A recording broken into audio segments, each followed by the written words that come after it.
I want everyone to consider what goes into projecting, even something as simple as that on the screen behind me. If we were to break open these projectors here, we would find inside them a very important component known as the spatial light modulator, or SLM. And inside that, if you were to break it open, you would find a material known as a liquid crystal. Now, in the rules for this competition, we are not allowed props. However, you have done me the kindness of bringing in a prop with you. In your pocket, you will find a mobile phone. And again, in that mobile phone, you will find liquid crystals. They can be found in laptops, monitors, televisions, digital displays. There are more liquid crystal devices in this world than there are human beings. And because the technology is so mature, because they work really well, and because we're sort of used to them, we've kind of forgotten how fascinating and how wonderful these materials are and how they work. So I'm here to tell you about some new research that I'm doing into liquid crystals that does not involve displays. I work on things called liquid crystal light valves. Now, a normal liquid crystal device, you will apply a voltage to it, and it will go from being transparent to being opaque.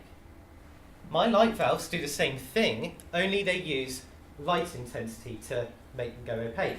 So I want you to imagine a pane of glass stretching between you and me. And that pane of glass is made up of my liquid crystal light valves.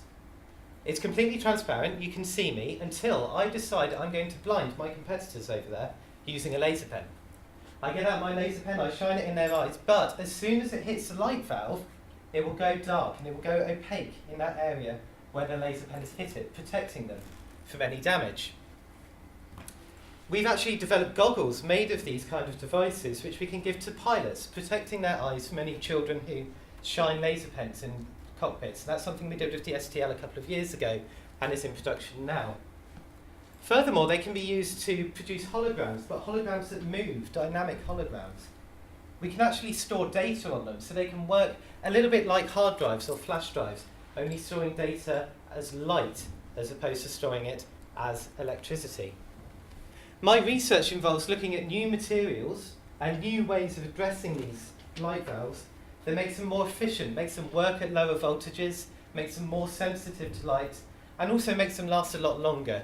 And along with that, I'm trying to get a better theoretical understanding of exactly how they work.